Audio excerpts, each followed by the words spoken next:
Ce journal vous est offert par le FPI, Fonds des promotions de l'industrie, votre partenaire privilégié pour la réussite de vos projets.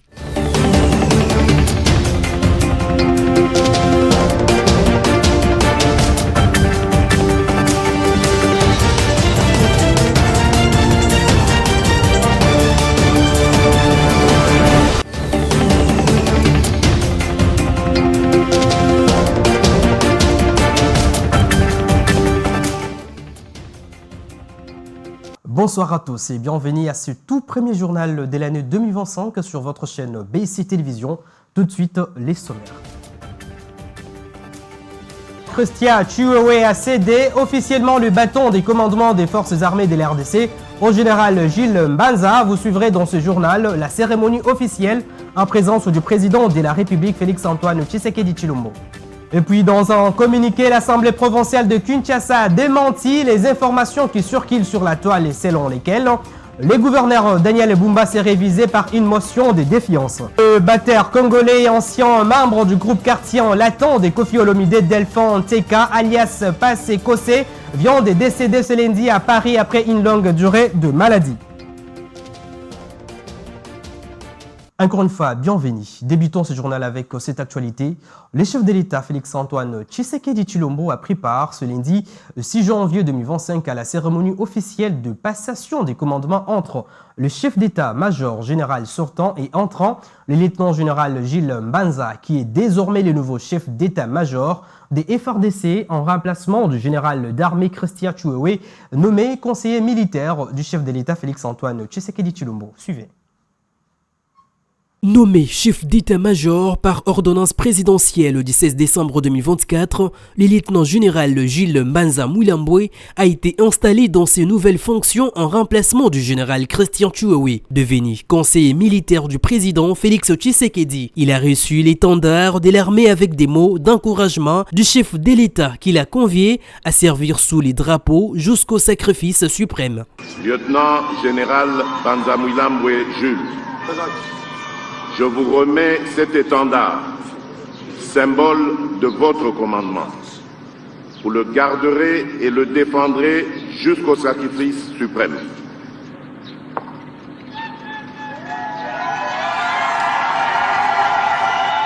Dans ce moment de circonstances, le général Christian Chiwewe a remercié le chef de l'État Félix Tshisekedi de la confiance placée sur sa personne durant son mandat. Toute ma gratitude et vous présenter mes sincères remerciements pour la confiance que vous avez placée à ma modeste personne durant mon mandat à la tête des forces armées de la République démocratique du Congo. Ces remerciements sont d'autant appuyés à votre égard pour m'avoir renouvelé cette confiance en me désignant conseiller militaire auprès de votre suprême autorité. Notons qu'avant d'être promis, le lieutenant-général Gilles Mbanza Moulambwe exerçait depuis 2022 comme chef de la mission militaire adjoint du président Félix Tshisekedi, chargé des opérations et des renseignements militaires. Il a également servi comme commandant adjoint de la garde républicaine, une unité d'élite assurant la protection du président et des institutions congolaises. Bien avant cette cérémonie, le président de la République était hier dimanche au Qatar, à Doha, où il a échangé avec l'émir du Qatar, son Altesse Cheikh Tamir bin Hamad Al Thani, sur les renforcements de la coopération bilatérale entre leurs États, notamment les opportunités d'investissement en République démocratique du Congo. Les deux dirigeants ont également abordé la question de la paix et de la stabilité dans le monde. La presse est présidentielle. Les relations bilatérales d'amitié et de coopération entre la République démocratique du Congo et le Qatar sont au beau fixe. À l'invitation de son Altesse Cheikh Tamim bin Hamad Al Thani, l'émir du Qatar, le président de la République Félix-Antoine Tshisekedi Tshilombo a effectué ce dimanche 5 janvier 2025 une visite de travail de quelques heures à Doha. Les deux dirigeants ont eu des entretiens en tête-à-tête sur le renforcement de la coopération bilatérale entre leurs États, avec notamment des opportunités d'investissement en RDC. Ils ont aussi abordé la question de la paix et de la stabilité à travers le monde. Pour l'ambassadrice de la RDC au Qatar, Madame Valérie Loussamba, les relations bilatérales entre la RDC et le Qatar sont très importantes et appréciées des deux côtés. Il vous souviendra qu'au mois de mars dernier, notre chef d'État était ici au Qatar. Peu de temps après, il s'en est suivi que Qatar Airways a commencé à voler directement chez nous à Kinshasa. Donc, vous l'avez aussi remarqué que juste après le tête-à-tête que les deux chefs d'État ont eu, le ministre de la Défense, Cheikh Saoud, a pris le temps de venir présenter ses civilités à notre chef d'État. Et donc, ceci, c'est juste pour vous montrer que les relations entre ces deux pays sont importantes des deux côtés et elles sont appréciées des deux côtés. Après les échanges avec l'émir du Qatar, le président de la République a reçu le vice-premier ministre, ministre qatari de la Défense. Rien n'a filtré de cette séance de travail. Parlons politique à présent. Dans une déclaration, Raymond Tshibanda, coordonnateur de la cellule de crise du Front commun pour les Congo FCC, plateforme politique de l'ancien président Joseph Kabila Kabange, a affirmé que le président honoraire Joseph Kabila Kabange n'avait jamais pris sa retraite politique, précisant qu'il était simplement en congé sabbatique et qu'il s'était prêt à répondre à l'appel du peuple congolais pour faire face aux défis actuels de la République démocratique du Congo. Le 4 janvier 2025, Raymond Tshibanda, coordonnateur du Front commun pour les Congo, FCC, a relancé la controverse sur l'avenir politique de Joseph Kabila Kabange. Lors d'une déclaration marquant la journée des martyrs de l'indépendance, il a affirmé que l'ancien président n'avait jamais quitté la sphère politique, mais qu'il était en congé sabbatique. Selon lui, Kabila s'était prêt à répondre à l'appel du peuple congolais face à ce qu'il décrit comme une crise multiforme et sans précédent. Raymond Tshibanda a accentué son propos en citant un discours de Kabila datant de 2019, affirmant sa disponibilité à guider le pays. Cette déclaration, accompagnée des critiques sévères contre les régimes actuels de Félix Tshisekedi, semble orchestrée pour raviver l'image de Joseph Kabila en tant que solution face aux défis actuels. Depuis son départ en 2019, Joseph Kabila est resté discret, laissant place aux conjonctures. Toutefois, le paysage politique congolais demeure instable. L'opposition regroupée autour de plateformes comme Lamouka et Ensemble pour la République a multiplié les critiques contre le pouvoir en place. Par ailleurs, des réformes constitutionnelles initiées par le président de la République ont intensifié les tensions, rapprochant des figures opposées comme Kabila et Moïse Katumbi. L'avenir de Joseph Kabila semble désormais inscrit dans une dynamique de réorganisation du FCC et de son parti principal, le PPRD. Bien que des projets comme les congrès de 2024 aient été reportés, les cadres du parti insistent sur leur volonté de revenir sur les devants de la scène politique avec des structures renforcées. Et pendant ces temps, l'Assemblée provinciale de Kinshasa a démenti via un communiqué l'existence d'une motion visant à destituer le gouverneur Daniel Bumba Lubaki. Et sur ce, la dite déclaration vient mettre fin aux rumeurs qui circulent sur la toile depuis quelques temps déjà. Ginette Fika fait la lecture du communiqué. Démenti officiel du bureau de l'Assemblée provinciale de Kinshasa. Il circule sur la toile ces derniers temps un communiqué qui fait état d'une prétendue motion de défiance initiée par les honorables députés provinciaux de Kinshasa contre le gouverneur Daniel Bumba Lubaki. Communiqué dont les auteurs attribuent la signature à l'honorable Nkongolo, entré rapporteur de l'Assemblée provinciale de Kinshasa. L'organe délibérant de la ville-province de Kinshasa demande de la manière la plus catégorique avoir pris pareille initiative et souligne que son secrétariat pendant la session ordinaire de septembre qui vient de s'achever n'a jamais reçu et enregistré une motion de défiance contre le gouverneur. L'opinion s'y rappellera que c'est depuis lundi 30 décembre 2024 que la session ordinaire de septembre 2024 s'est clôturée et, de ces faits, les honorables députés provinciaux de Kinshasa sont déjà en vacances parlementaires. Les bureaux de l'Assemblée provinciale provincial de Kinshasa saisit de cette occasion pour appeler les Kinoises et Kinois à la vigilance et à dénoncer tous les génies malfaisants faits à Kinshasa le 5 janvier 2025. Lutte contre le banditisme à Kinshasa, on en parle encore dans ce journal. Le week-end dernier, 57 prisonniers Kuluna ont été transférés vers la prison des hautes sécurités d'Angenga, située dans les Grands Équateurs, en présence du ministre de la Justice Constant Mutamba. Tels sont les fruits de l'opération Ndobo et Zéro Kuluna lancée par le gouvernement souminois. Ginette Fika. À Kinshasa, la capitale, il est devenu difficile pour la population de se promener librement, les nuits comme le jour, à cause de ces jeunes délinquants appelés communément Kuluna, qui sont aperçus un peu partout dans la capitale. Le samedi dernier, 57 Kuluna de la prison centrale de Makala à Kinshasa ont été transférés vers la prison d'Angenga, située dans les Grands Équateurs. Le ministre d'État en charge de la justice et garde-sceaux Constant Mutamba, qui a lancé l'opération Zéro Kuluna, était présent lors de ces transferts.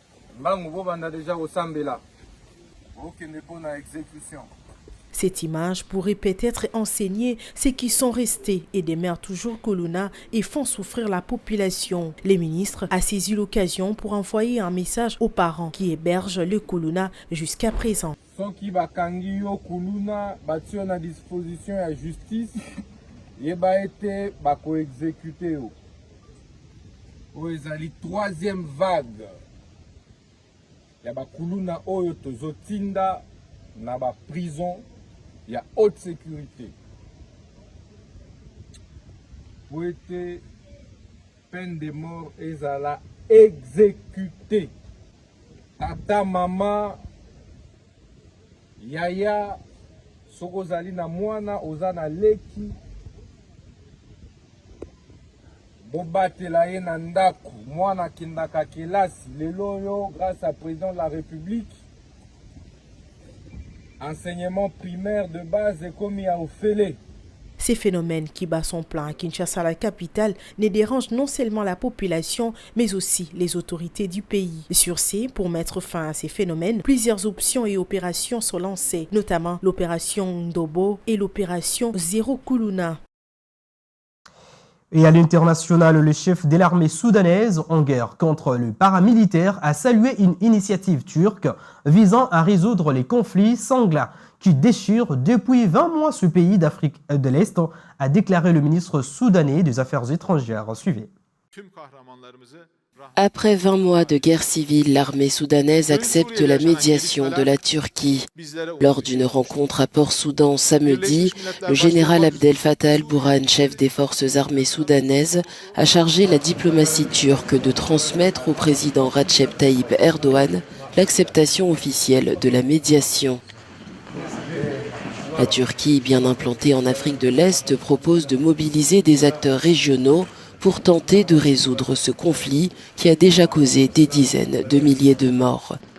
L'initiative d'Ankara est particulièrement bienvenue dans un contexte de tension avec les Émirats arabes unis, accusés par le général al-Burhan de soutenir les forces de soutien rapide du commandant Mohamed Hamdan Daglo. Et en sport, parlons de la Ligue des Champions, de la CAF, après la défaite de son équipe. Le week-end dernier au Maroc, les coachs Papi Kimoto de Mani Maignan gardent espoir et promet de battre le Mamelodi, car pour lui, tant qu'il y a la vie, tout est possible. On l'écoute dans cet extrait. Le constat est là. On a mal débuté la partie. On a encaissé tout. Ça a chamboulé un peu nos points. Et à la fin de la première période, les gardiens ont commis une erreur. Ce sont des choses qui arrivent au football. Mais en deuxième période, on a changé l'animation. Ça a été beaucoup mieux. Mais bon, on n'avait pas la chance aujourd'hui. Félicitations à l'équipe qui est gagnante. Et je viens d'apprendre que Raja a gagné. Et que tout est relancé. Et même avec la victoire d'aujourd'hui, il faut ne pas essayer d'être qualifié. Comme je dis hier, ça va se jouer jusqu'à la fin. Nous, tant qu'il y a la vie, il y a l'espoir. Et on va pas baisser le bras.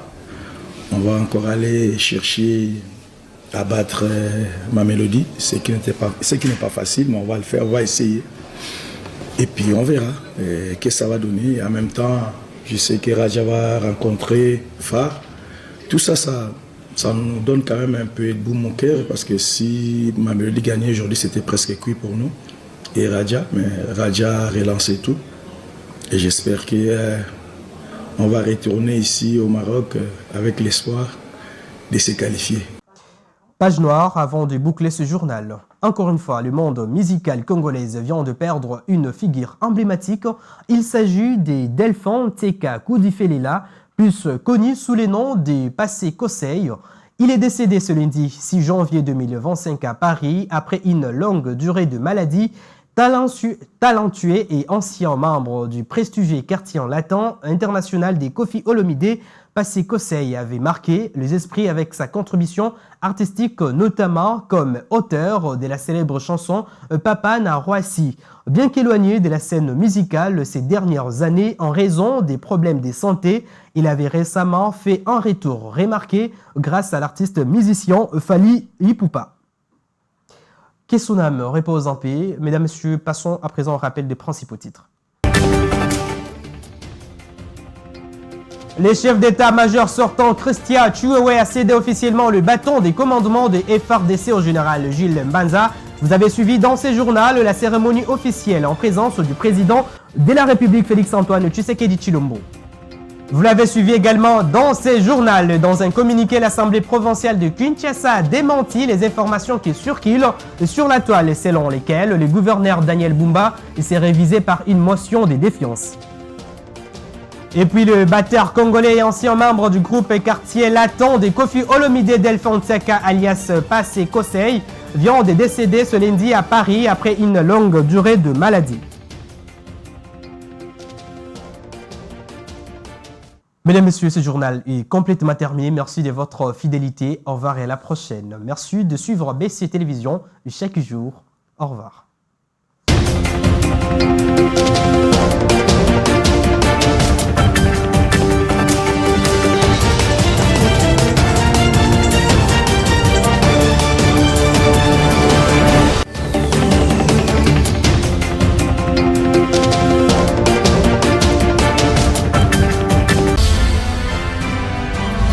Ce journal vous a été offert par le FPI, Fonds de promotion de l'industrie, votre partenaire privilégié pour la réussite de vos projets.